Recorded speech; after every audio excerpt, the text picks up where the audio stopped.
Jean, l'enregistrement fonctionne. The recording has started. Okay, thank you very much. People are in the room. I appreciate that. Thank you. Well, here we are today on our second day of DTIG, Digital Transformation Government 2023. We're in a stream here where we're going to talk a little bit about establishing analytics and the strategy and practice. And so we're here with the Senior Director of Analytics and Insights from Bank of Canada. That's Sahar Nezami-Tafreshi. I hope I got that right. Yes. And so whether you're embarking on a data management or an analytics journey, or you've already made progress and are now refreshing your strategy and operating model, there are challenges and opportunities ahead that are relevant and applicable to almost all of us in this field. Understanding the situations and planning for the opportunities will help you create a forward-looking 3-year strategy that can focus your priorities, investment, and talent development activities. Sahar Nezami is a Senior Director at the Bank of Canada, and she heads up the Analytics and Insights practice. She's got over 18 years of experience in building, growing, and leading data and analytics teams from professional services to retail banking, and also now with central banking. As an advocate of self-serve analytics and augmented decision support, Sahar believes in the value of data as a product and analytics as a service. She mentors and does volunteers and works on providing opportunities and support networks for women and newcomers in particular. The analytics strategy, data governance, talent development, and automating insights are some of the topics Sahar is interested in and speaks about. She's a software engineer with an MSc in Economic Systems Engineering and an MBA, living in Toronto, Canada. And I'll hand it over to you. We're very happy to have you today, and I'll hand it off to you. Thank you. Thanks, John. Thank you. Good afternoon, everyone. I hope you're having a good conference. I hope you attended as many of the sessions as you could. I know I missed a few, and I'm glad that there's recordings that we can refer back to and catch up with our colleagues. So my name, as John mentioned, Sahar Nezami. I am preface it with saying that I've been at the Bank of Canada for only 1 year, so I may not have a lot of wisdom to share from the public sector side, but again, for those of you who are in analytics, you would know that a lot of the disciplines, a lot of the things that we are interested in and talk about carries over from industry to industry, carries over from business to business. So I'm hoping that some of the things that I will talk about will be of interest to you today. I deliberately, so the preface that I want to give here is the same that Jean shared as well. Many years ago, when I was doing analytics conferences, it was all around how to establish an analytics strategy. If you're interested, I still have presentations and talk about that as well. But like a few years ago, I started moving more towards most of the peers that I talk to. You all have an analytics strategy, you have a data strategy. It may not be called that, but again, people know what they want to do. People know that they want to leverage analytics across their bank. They want to leverage data across the bank. The part that sometimes is missing is are reestablishing an analytics strategy that is sustainable? Are reestablishing an analytics strategy that we don't need to do a 180 on, 2 years into implementation, 3 years down the road? And what are the considerations that we have to make today to enable us to have a sustainable strategy going forward, both on the data side, on the analytics side? Again, like the domain is so vast and so big that, we could do complete longer than this presentations on the governance side alone, on the ethics side alone, all the other stuff. But basically, I'm going to focus on analytics and data and the simple considerations that you have to make. You'll hear them and you'll think, oh, these are all like common sense type considerations, but that's a good thing. So if what you're planning also matches common sense, then I think you're going to be on the right path. So with that, I'm going to talk about these 5 topics and areas. So number 1, cater to the now and enable the future. Well, all of these I'll talk to a bit later as we go through the presentation. Another thing to acknowledge is that talent is scarce. yes, there's going to be ups and downs in the market, but talent and good talent is always going to be a scarce resource. Doesn't matter what the supply and demand in the market is.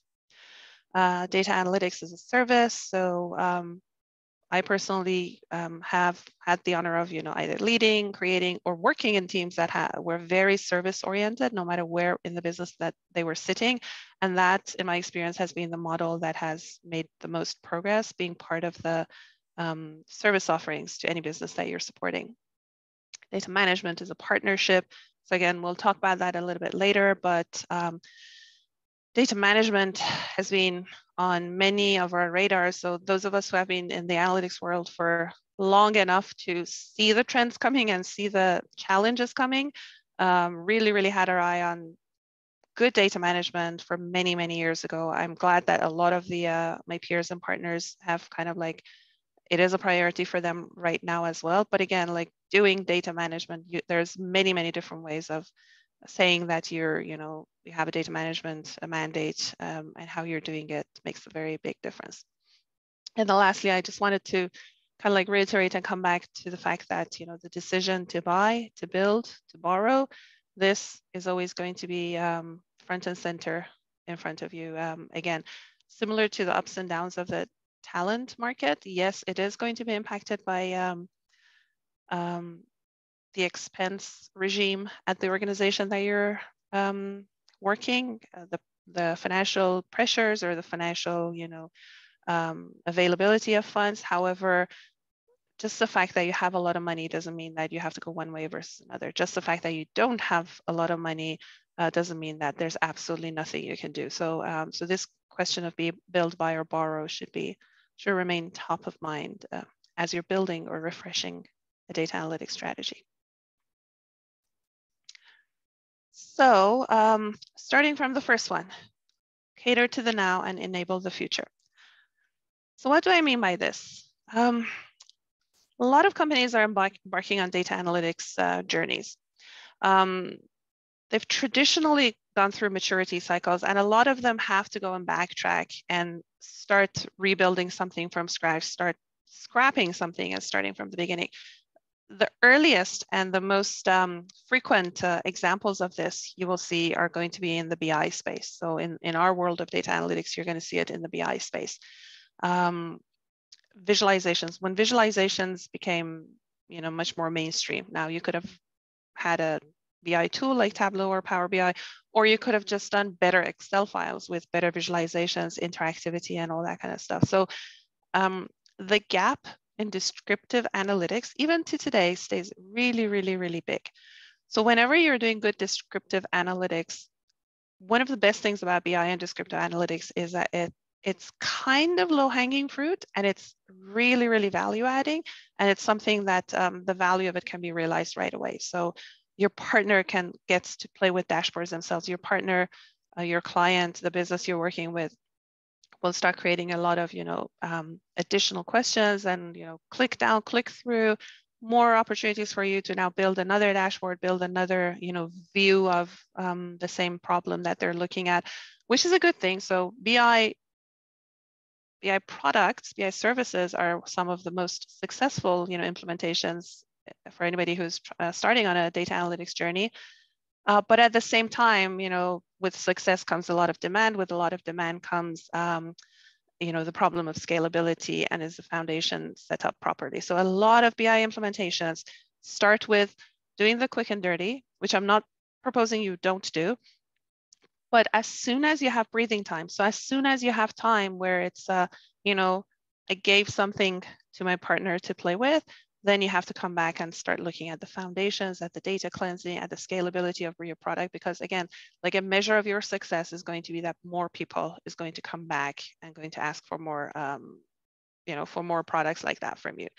So always understand the maturity of your current state. Always, you can't tell people, I'm not going to give you anything, go back, but 8 months from now or 1 year from now, I'm going to give you the most solidly built data model with the most, scalable analytics products on top of it. No, you cannot do that. I mean, I don't recommend you do that. Always cater to the now.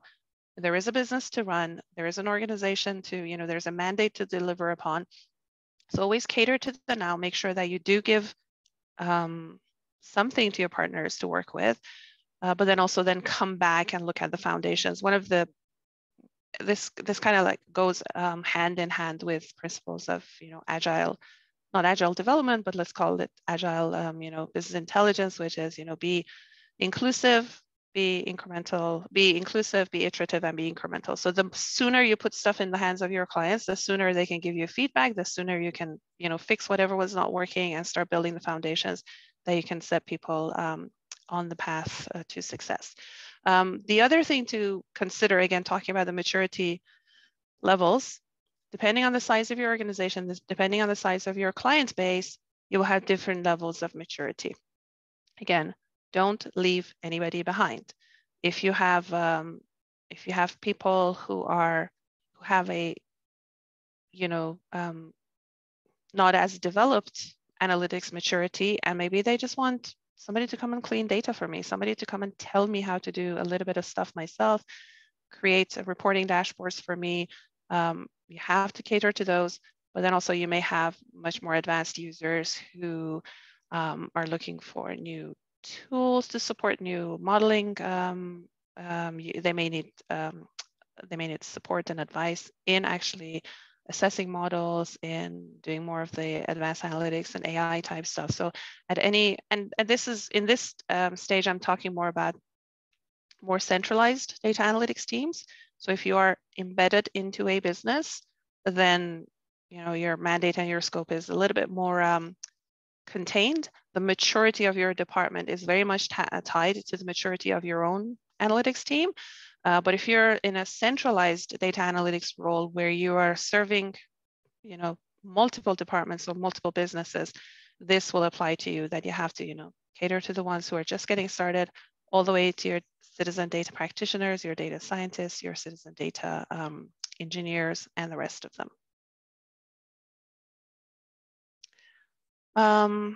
The next one, if my slide moves forward. Okay, so let's talk about talent.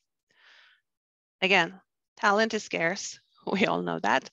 For many, many years, for those of you who are in the data analytics realm, for many, many years, you would have heard, oh, I can't find data scientists, I can't find data engineers, I can't find this cloud specialist, cybersecurity specialist. So yes, talent is scarce, but also we have to understand what we're looking for. And are we competing for the same talent for the wrong reasons? So quantitative skills, we know they're scarce. Academia usually catches up to the market needs, in my opinion. Again, just my opinion, catches up to the market needs a few years late. So by the time, like the big data was in the market for a few years before all of the universities started having data boot camps and big data boot camps, and then it moved on to AI, and we want data scientists everywhere. The data engineering, I feel like data engineering and data governance again is one of those areas where I'm not sure academia has caught up to the demand in the market. By the time they do catch up, I don't know where we will be there afterwards.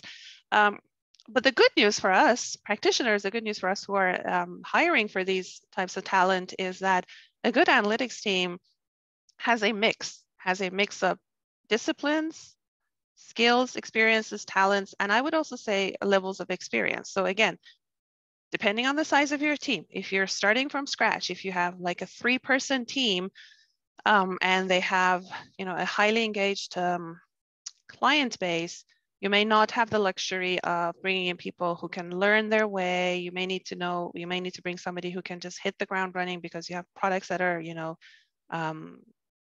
to be developed, or they have been developed and they need support. So, in a small team, you may not have the ability to do that. But again, if we're talking about a centralized data and analytics team that is servicing a larger client base, then my recommendation would be that definitely make sure that you are doing this combination of skills and experiences, as well as a combination of levels of experience. So there's always a more junior person that the more senior person can mentor.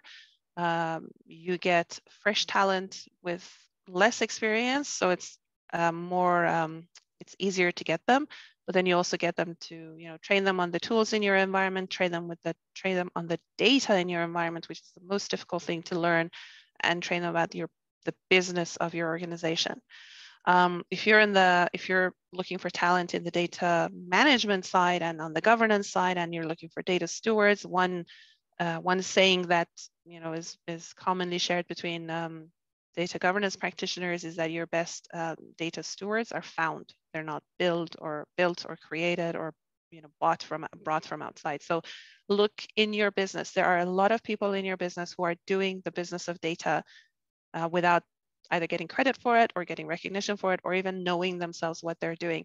One of the areas I usually ask my teams to connect to right away is any team who's doing management reporting. So there are finance teams in almost all of our organizations. They are constantly creating reports. You want to talk to somebody who understands data in that domain, go talk to the reporting team in finance, go talk to the reporting teams of different parts of your business. And they are the best people who can tell you the outside nuances of your data. I'll give you an example. I used to work at an organization, very, very data-rich department that I was with, and we had very good data and very good labeled as in the field name or the column name. But it was only the people who were generating reports that could come and tell us that, hey, you know what, like this product, like this column that, for example, says product name, it's actually not the product name. You have to go to this other column that doesn't say product name to pick the product name, or even dollar values. This column that says profit is not actually the profit that we report on. This other column that says something else, variable contribution, for example, that's the column that gives us the profit. So this saves hours and hours, if not days and days of time, running reports, creating analytics, seeing why it doesn't make sense, and then trying to find out what the source was telling us, as opposed to going and talking to a business person who's doing reporting on that all the time. So don't underestimate the value of your SMEs. Be proactive about sourcing talent. Make sure that you're on the radar for people who want to join your team. Attend conferences, talk about the types of projects that you're doing, make people excited. If there is a chance in your organization to start a rotation program, a data rotation program, an analytics rotation program, that is a great opportunity. We started a rotation program in the back of Canada. We are piloting one this year. I'm hopefully we may get more, we may have it broader next year, but the two things that we're going to get out of this is that we're going to get, fresh analytics talent through the door, send them over from one area to another area. So there is this transfer of knowledge, this embedding of analytics talent into departments where not necessarily they were not looking for an analytics, position into their teams. But then the other side of it is that, for example, my team as a central team who caters to a lot of the clients, we can't be experts on every business in the bank.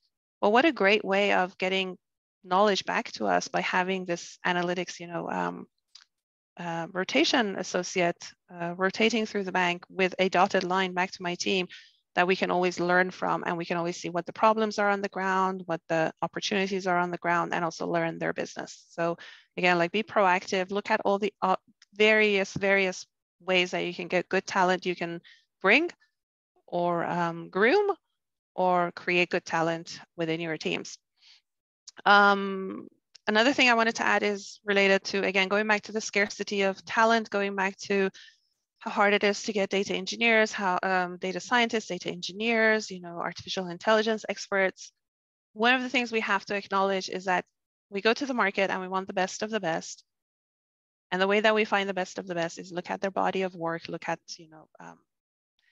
their, talk about them, about their ambitions, about their ideals, all that kind of stuff. And then we bring them into our organizations and we forget what made them as good as they are. So acknowledge the fact that if you're bringing people in for their thinking capabilities, for their innovative, outside of the box thinking, don't bring them in and then shut the door on all of that. If you have a team that you want to constantly innovate, you have to put some time aside for them to do a little bit of thinking, do a little bit of experimentation, do a little bit of R&D. A lot of the a lot of the partners, a lot of the peers that we have in data and analytics are interested in attending conferences, are interested in going and, presenting somewhere, communicating with their peers, learning from their peers. In many instances, the things that we're working on are so, I want to say cutting edge, not because they're like brain surgery. I want to say cutting edge because a lot of the things that we talk about are very new. And the only place to hear about them is going to be with our peers. It's not going to be, through books and through, non-recent articles. So a lot of the times, this peer connection is going to be really, really valuable if you have the ability to set up, communities of practice, peer level across organizations. Let's say all of the crown corporations get together and have this, or parts of the government that have similarities in their mandate get together and do stuff like that. Definitely do that, and do it at different levels. So don't just get executives talking to each other. Definitely make sure that there is an opportunity for the practitioners, for the ones who are actually creating these products and services, to also talk with each other, be it through conferences or be it through just like, just peer forums that we can set up. And again, lastly, the other thing related to this is, you bring in top talent, don't shut the door on continuously, giving them opportunities for learning and development, the training that they need to get, the tools as well, tools and processes. So this is, again, like one of the, when I talk about analytics strategy, setting up the analytics strategy itself, one of the things I talk about is that the fact that the importance of your resources is that people are always most important, and then it's process, and then it's technology. But when you want to start investing, you have to do it the other way around. You don't have to go and invest in the most expensive of people. I would rather spend time on giving the people that I want to bring later on good technology and properly, optimized processes. So don't bring your data engineer into your organization, highly talented, highly experienced data engineer into your organization, and then tell them that, hey, you know what, like 70% of your time is going to be spent on working through red tape and, negotiating with 75 people that I don't know who they are, but you just randomly have to go around and find them to find out how you can get access to this data, or how you can, set up this platform or tool or anything like that. It's something that we all do. This is going to be part of our job always, always, always.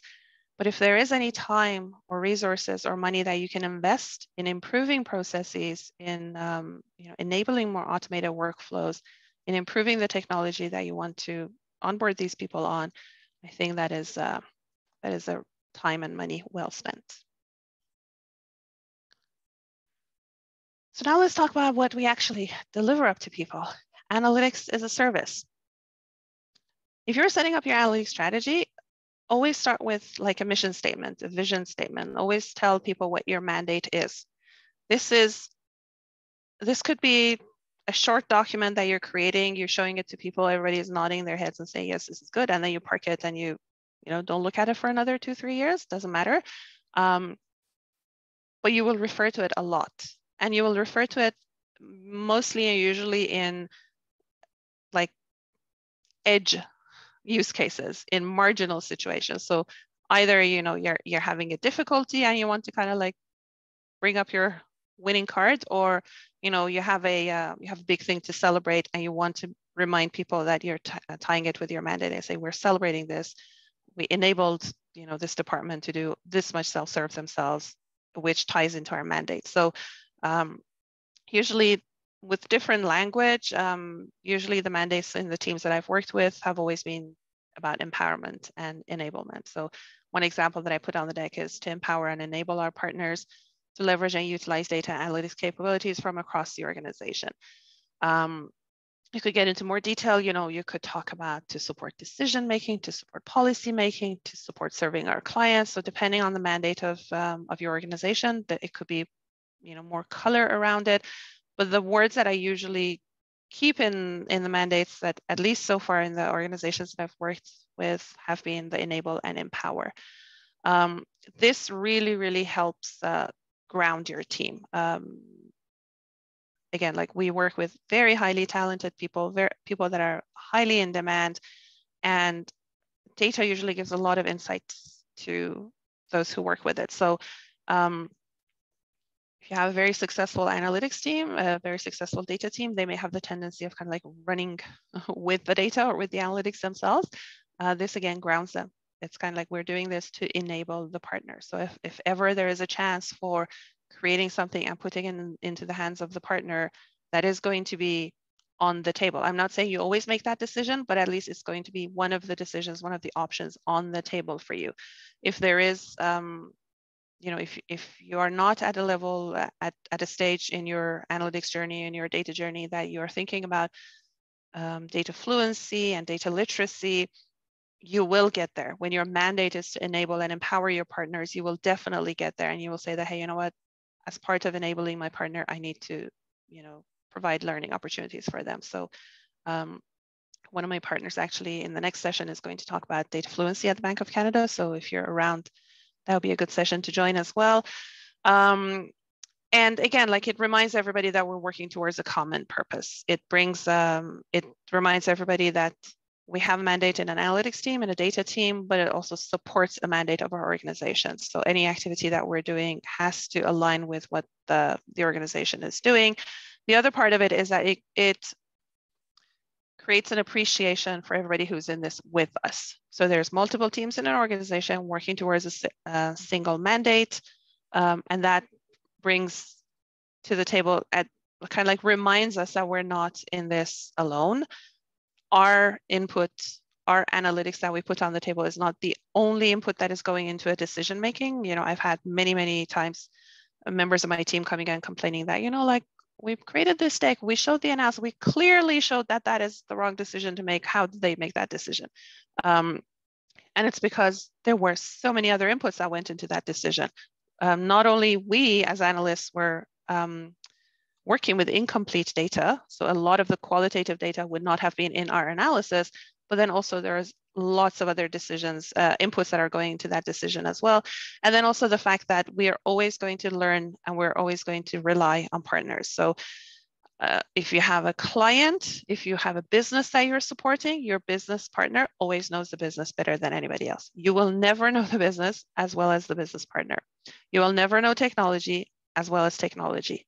And I'm making this as a statement because like that's the way that we have to think about it. In my previous job, I was at a bank and I made a lot of moves. So 17 years I was with one of the banks, and I went from finance to marketing, from marketing to the CDO, from CDO to another team. So yes, there were times that I was sitting in a technology team. And then the next day I would be sitting in another team. As soon as I made that transition from, you know, technology out of technology, then I would always trust my technology partners to answer my questions and to guide me where I needed to go, or reach out to them and ask for their guidance. Yes, I might have proposed something, but the respect has to be there that yes, yesterday I was here, but today I'm not there. So you guys are my enablers. You guys are my partners. Same thing with business. Bring as much business knowledge as you can with you if you're moving from a business team to a analytics team. But again, like have this very healthy respect for your partners, that they are always going to know the business better than you know the business. We are going to serve them. The best they can do for us is give us proper information and proper guidance on what they're trying to solve. So moving on to data management. Data management is a partnership. There's a lot of self-serve tools now available. So there is a big proliferation of data. There's a big proliferation of tools. There's open source programming libraries, and everybody, you know, is starting to program, and everybody is getting into the business of data. There's also a lot of data that is generated internally. You know, everybody knows all of the things that came with big data. Yes, data is everywhere. Like data has always been everywhere, but now we have the ability to store a lot of it, and now we have the ability to process a lot of it. So it has opened a lot of doors. With opening a lot of doors, again, like a lot of the behind the scenes shortcomings are now becoming, you know, much more obvious for people. So if you have worked in a department for many years, and through having worked there and through having, you know, learned from your colleagues, you have gained a lot of organizational knowledge, maybe you can work with your own data inside and out. Maybe you can create your dashboards or your reports in your sleep. But then we're entering the world of big data, and we're entering the world of interconnected data. So other areas of the organization are now opening to you. People want to stitch data horizontally. People want to start a question here and then have all of the follow-up answers available through clicks, one click to another click to another click. Think of it as previously it would have been, let's say, a leader in the bank looking at a financial report or looking at any type of reporting and then asking a simple question.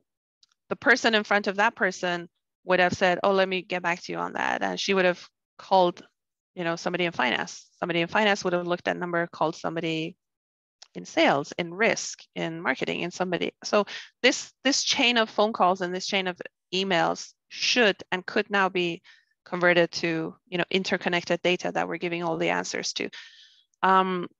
And now the fact that not everybody knows everybody else's data has become much more apparent. Now the fact that our data is not clean. So yes, like if Sahar was using the data, she knew that for this particular month, there was something that happened that was not captured in the system. So she's going to adjust that number by this much.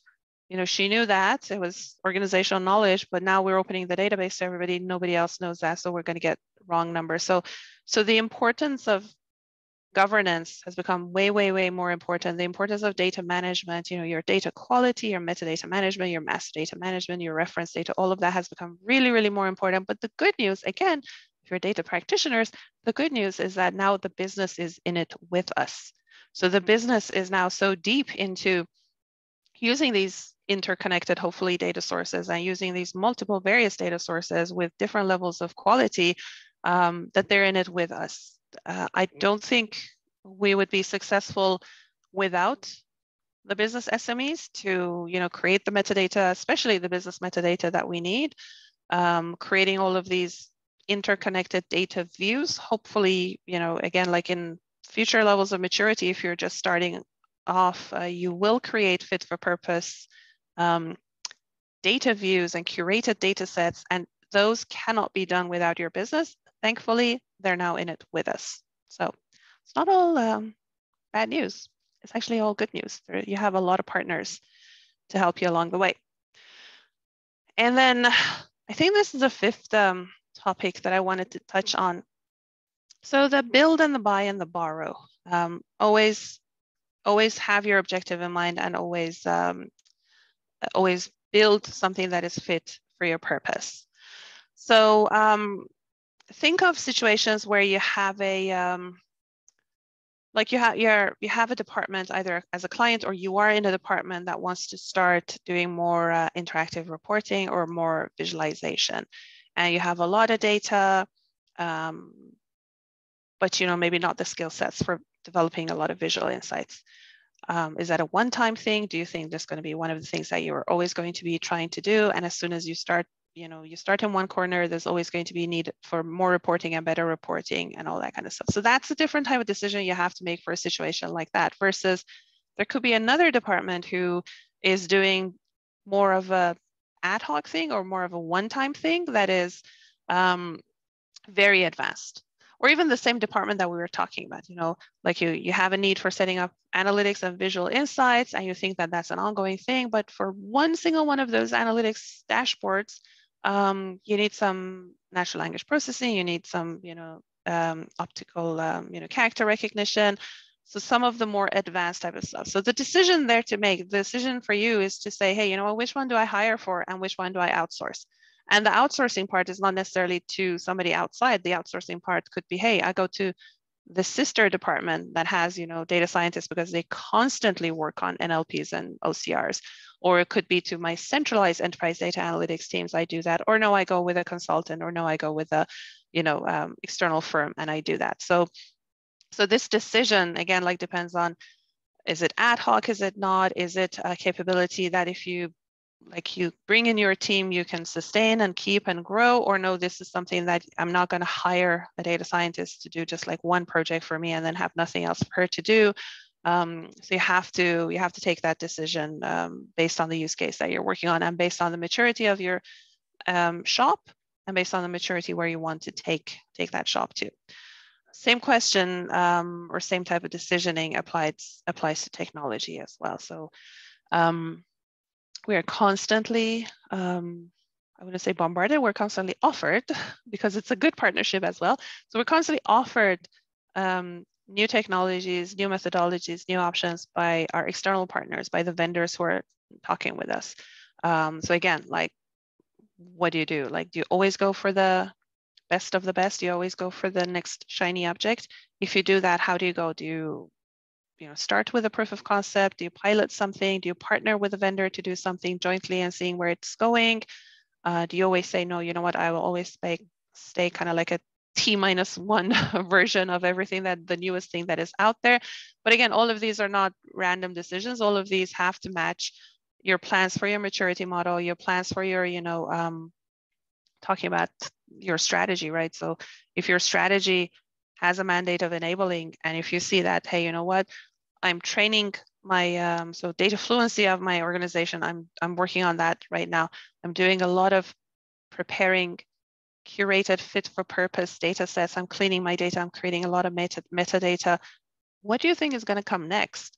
Like a real huge demand for people who want to start doing things. I have clean data. I have a lot of knowledge about how to play with that data. Now I just want the tool. So again, like how you're fitting those puzzle pieces together is going to tell you what the next one is going to be. And all of them together, are they going to get you to where you were going? Is it enabling? I want to be enabling my partners. I want to be a highly specialized team myself. So again, if you're not a centralized team, enabling your partners means I'm going to do the analytics for my department, finance department, for my marketing department, for my HR department, right? So you're not transferring the analytics capability, you're transferring the insights. Like the insights are going to be self-served, not the actual play with data yourself is going to be self-served.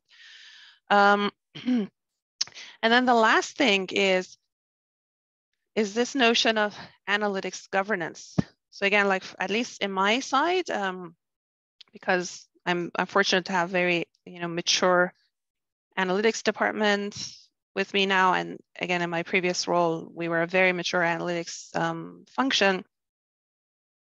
One of the problems that we started having, which is a good problem to have, was the fact that we can build a lot of stuff. We can build a lot of fancy web, applications and automated workflows, and a lot of, very advanced analytics, even visualizations that are not a Tableau or a Power BI visualizations that we're writing the code for ourselves, and it's, web-based and XML, HTML-based and the rest of that. But then the question of, but we're not in the business of building products and maintaining them, right? So a person that you have hired, or you have in your team, who is a super advanced analytics expert, who has built a product for you, is not going to be the same person who 6 months down the road, if somebody's using that product and they see it's not working, that same original data scientist who built it is not going to be the person who is going to be answering incident calls, or just following up to see that, oh, you know what, like the reason this broke is because 7 layers upstream, a data server was down, or somebody made a change in a upstream application that changed a column name, changed the field name of one of the data sources that feeds 7 layers down into this system. So that's not going to be the original data scientist who built that. So this notion of, as you're building and borrowing and buying, like one of the things that you have to borrow or build is a sustainable support model around everything that you're building. So you talk to your partners and you ask them, both sides, on the business side and on the technology side, like, who do I hand this over to? From a support perspective, who do I hand this over to? My partners in technology? Is it somewhere else? Is there a centralized service that takes care of that?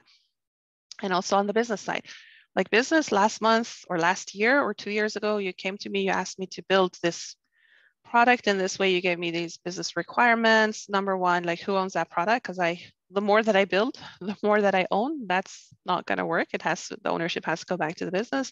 And then secondly,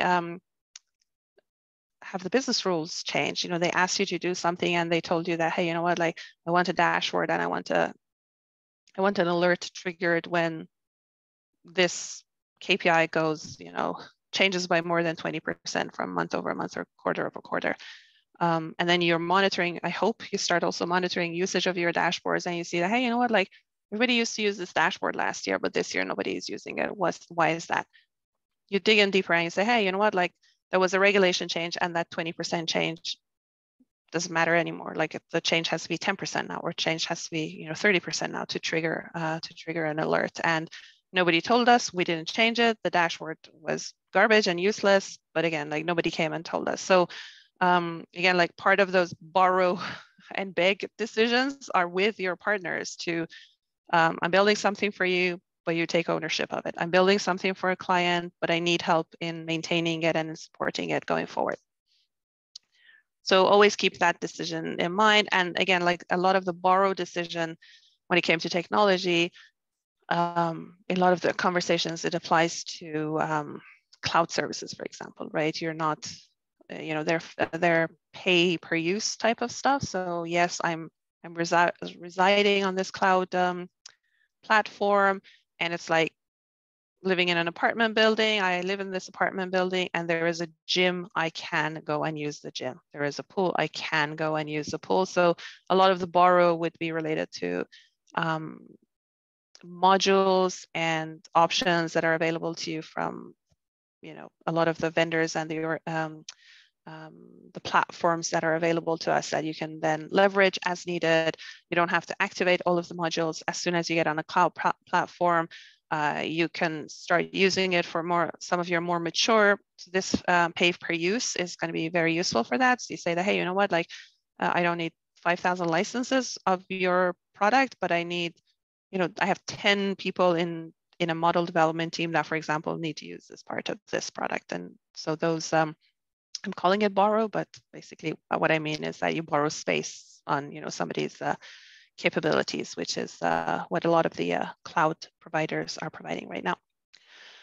Again, there's a lot more related to analytics, related to setting up your strategy, you know, talking about maturity models, talking about the governance model, talking about the ethics side of it, talking about, you know, data as a product. We talked about analytics as a service. We haven't talked about data as a product. The whole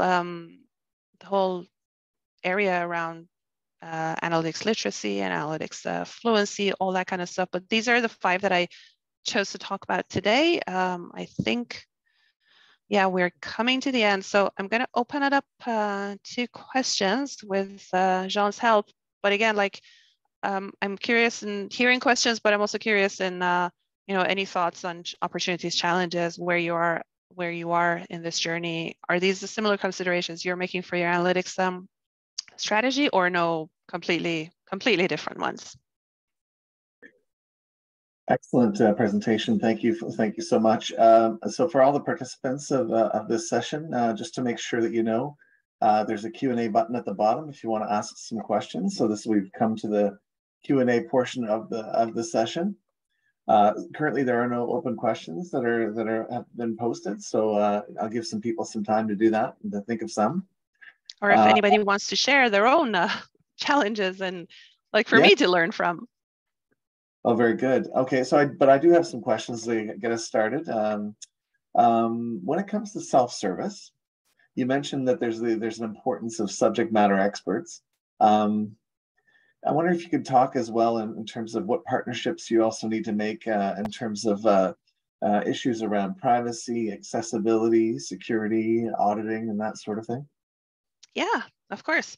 So again, like the good news is that I'm going to speak from the side of, you know, the data analytics. The good news is that there's always a lot of partners who are worrying and thinking about the rest of those stuff as well. So you know that you have partners who are, you know, in cybersecurity and in access control, and you know, in your IT partners. There's going to be people who are going to look at privacy. The most important thing is, again, like number one, recognize and acknowledge expertise where it sits. So again, privacy has the reason for asking questions. Privacy has a duty to, you know, protect us all. Similar thing with audit. Again, like before joining the Bank of Canada, my last role, I was the head of analytics for an audit department. So got a very, very good appreciation of the risk side of all of the things that we're doing. But again, like have respect. So meaning that ask questions, but also be very transparent in what you're doing as well. We actually at the Bank of Canada, I would say maybe most of last year, my team was working very, very closely with our privacy team. We picked we wanted to test a use case that would have been the most difficult to work through from a privacy perspective. Deliberately picked that and worked with our privacy partners through the entire thing to say that, okay, can we, if we were writing kind of like a refreshed privacy framework related to access to data, what is the most difficult case that will kind of like bring to light all of the things that are the difficulties around data. So for privacy, for one thing, number one, we sat at the table with them and we went through this use case together. So they saw all of the difficulties on access to data and, you know, the things that needed to happen to data to make it, you know, anonymized, to make it, you know, fit for purpose. But we also get an appreciation of all of the rules and regulations and all the things that privacy was involved in. Another thing, the second part of this is, which we're building now and we want to take to our privacy partners, for example, is us also, like the same way that we got educated by privacy, the same way that you're getting educated by audits, by your risk partners, by everybody else, do the same for them. So one of the things that we're putting together to take to our privacy partners is privacy as a client of data analytics. Again, like audit as a client of data analytics. Again, my last role.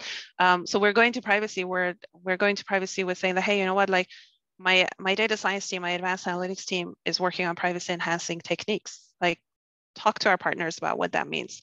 For data engineering, for data product aspect, we're looking at privacy by design. We're looking at taking privacy to the data models itself. We have to educate everybody around that. So we have to let our privacy partners know that yes, there are privacy frameworks that we're putting as protection around everything, but then how are we enhancing privacy through the use of good data analytics all throughout? So then it's additional layers of, you know, protection around the data and anonymization around the data. There is a stream of work happening again in my team around synthetic data. You know, is using synthetic data going to be one of the things that's going to reduce privacy concerns for, you know, more PII level, more personally identifiable information that you can use for. So have this two-way conversation, learn from them, but also educate your partners on how analytics itself can improve, you know, access control. So going to security of data and access controls, for example, there has been times where, for example, a partner has said, I don't have enough people to assign to adding and removing access and managing access for this level of, you know, complexity. And on my side, I've said that, hey, you know, like we can write a code that would generate an alert for you if this change happens or if that change happens. So again, like make it a partnership.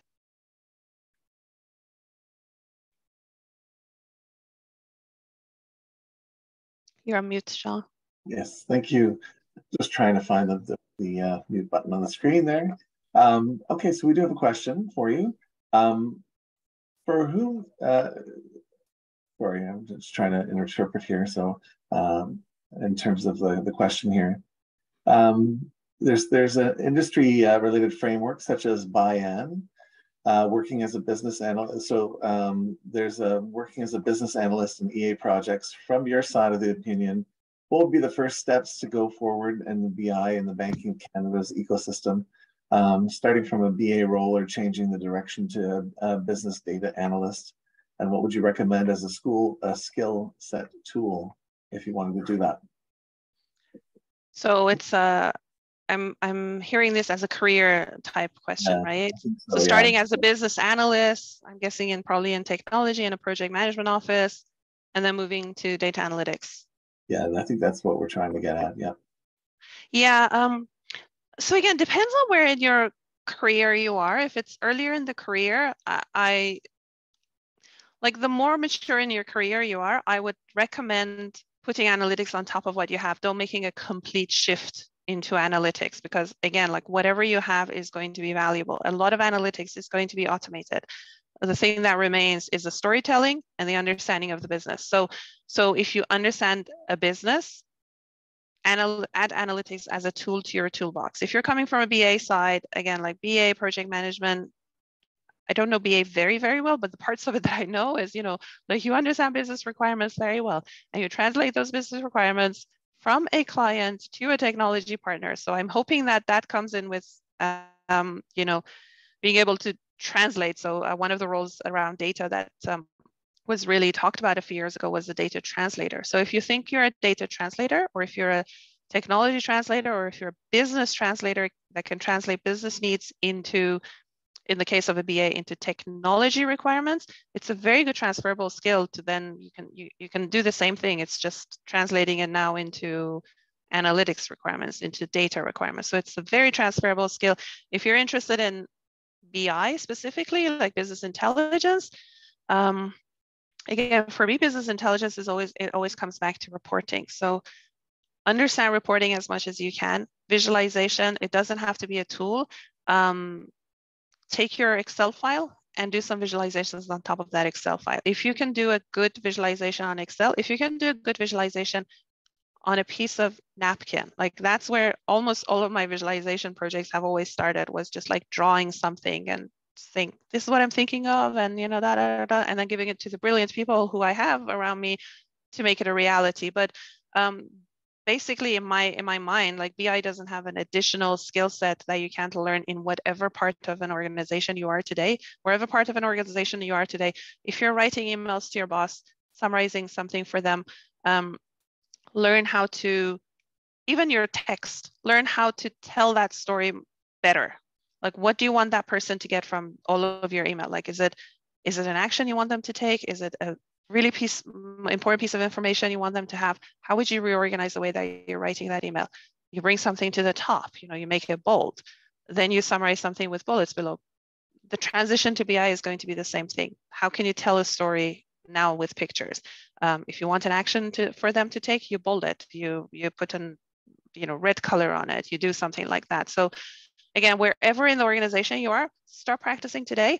The tools are just tools, nothing, right? So if you're at a point that, you can work well with Excel and you're telling good stories with Excel, and it's just the fact that you don't know Tableau or you don't know Power BI, I would say it's a 3-day investment to get started on either one of these. It's not a big deal. So it's basically go for it. Wise words, thank you. Okay, there was no other questions, but I've got some of my own as well. So you sort of mentioned or brought up the topic of making use of Agile BI. So that I assume that means that you're avoiding waterfall. What kind of involvement, I guess, would you have to make? I guess, do you involve business very directly? You mentioned subject matter experts being involved heavily, but would you also have, like, say, business in the room to help make decisions on a rapid basis, or is it true Agile? So would you include them in addition to subject matter experts? Well, I think with BI, with analytics, the concept of Agile is even more it's more mandatory than even application development, because you're basically, like, think of it as you are, yes, somebody pointed to a picture in a magazine and said, I want that dress, but you're kind of like, you're building that dress for them. So they have to be in the room, they have to pick their color, they have to pick their fabric, you have to fit it to them every week, or say, how you're going. So it's yes, the business in the room, because the business has to tell you exactly what they want. We don't know their business, and they have to react to it as well. So again, like, this is from many, many years ago. I know everybody has become much, much smarter, but I have sat in presentations where either a partner or an external partner has presented something to us, and they didn't show us anything because they wanted to have the big reveal at the end. And then when they came and did the big reveal, it was so I'll give you an example of, I used to work in the credit cards business. We have some credit cards that you pay, an annual fee for, $120. You have a credit card that you don't pay something for. So, I have a partner go and work on something for 3 weeks and then come back and put something in front of me and then point to one of the bars on the graph and say, and we found out that this card is generating more fees than everybody else. And because this was summer, it was happening. And we're like, no, this is just the renewal time. And this card has a $120 fee. Like if you had showed me this 3 weeks ago, I would have saved you a lot of trouble. So, but one rule of thumb, again, like we're talking a lot more about BI than we're talking about advanced analytics, which I love BI anyway. But one rule of thumb for BI, even analytics, when you start, even the most advanced analytics, we start from some descriptive understanding our data. One rule of thumb that I always have for myself, I encourage you to do as well. If you're doing an analysis, if you're doing either descriptive analysis, profiling, if you're even doing predictive, and if the first time you run that, you get an answer that is really, really strange and really, really unexpected, your first reaction should not be excitement. Your first reaction should not be that, oh my God, I found something. Your first reaction should be either my data is wrong or I did something wrong. Like that should be your first reaction. Even as data people, as analytics people, that should be your own first reaction. Dig deep. Like that would be your way of going, looking at your methodology, looking at your assumptions, looking at your data. After all of those have been vetted, then with a lot of skepticism, come back and say, maybe I found something. But again, all through that, 100% all through that, keep the business with you, because the business can take a look at it and give you an answer in 2 seconds. Help you to make adjustments so that you're looking at the truth. Okay, so still no other questions from the audience, but we're also coming up on time. So we'll make this the last question. In terms of stewardship of content, you sort of talked a little bit about how there might be a report that was automated and set up to be self-served, and that the 6 years later the data scientist is not around to correct something that might have gone wrong because of something that was changed somewhere in the system. So maybe you can talk a little bit about that in terms of the importance of stewardship, how you've been handling that at Bank of Canada, and deal with it as and when needed. So I would preface it with saying that I don't know in the rest of the bank. So I'm sure in the rest of the bank there is a lot more mature practices. So what I'm talking about is going to be related to my team, which is a relatively new team, a new function coming together. We're just getting started on like product governance or analytics governance. We're starting with some guiding principles, and we're going to develop it as we're going forward. Again, in other departments that may be existing, but basically it's a combination of your monitoring, your attestations by your business, agreements on ownership and support going forward. It's not going to be as easy as people think. It's not going to be just a handshake thing, because it takes resources, obviously, and it also takes a lot of learning. It takes iterations of something going forward. What do I do? Do I ask my businesses every year to attest to the fact that they are using this dashboard? Otherwise, I'm going to shut it down. Or no, am I going to just set up a monitoring dashboard on the usage of monitoring report on the usage of this dashboard, and then come to them if I see the usage is dropping down? Does that mean anything? Yes or no? So do we have the answer related again to my team in the Bank of Canada? No. Do we have a lot of questions? So the answer is yes. And also, the more products that we are creating for our partners wider, then we get more examples of what are the edge cases and what's the different. So if you have a finance and HR, finance, risk partner on one side of the bank, in the case of Bank of Canada, and then you have another side of the bank, which is kind of like your economists and your policymakers and our currency department. So very, very different needs, very, very different levels of analytics maturity as well. A lot of the support that my economist partners may need from us is going to be, you just give me clean data, I know what to do with it. I've been modeling for 100 years, versus another part of the bank may say that, hey, you know what? I'm not going to staff up for analytics talent. So if you build something, you keep it and you run it for me. So the more that we have these negotiations and these understandings of our partners, and also their plans. So we talk to our partners all the time to find out, hey, what's your plan on analytics? Do you want to always use kind of like a center of expertise internally? Are you planning on setting up kind of like a spoke model, like a hub and spoke model in your own department? So if they say, yeah, I want to start some analytics in my own department, then transitioning a product that we made over to them is going to be easier. But at the same time, we have to deliver, data fluency services to them, and curated data to them, and all that kind of stuff. So again, not a full answer yet, but maybe next time, next year for this conference, we'll have, the answer to that. Okay, well, after I said that was our last question, we did get another question, but it looks like it might be a fairly big answer, and I'm not sure that we really have time at this point.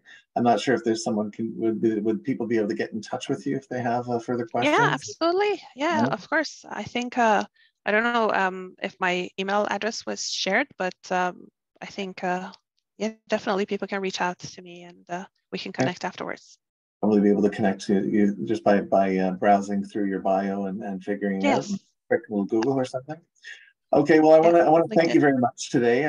Thanks very much for everything for the presentation today. Just wanted to thank the Senior Director of Analytics and Insights at the Bank of Canada, who on the topic of establishing an analytics strategy and practice. Okay, thanks everyone. Thank you very much for having me. We'll just have a thank you very much for attending. We'll have a very short break of 10 minutes, and then things will resume back again with 3 streams of options to attend. So thanks again, and have a good afternoon. Yeah, thanks. Bye now.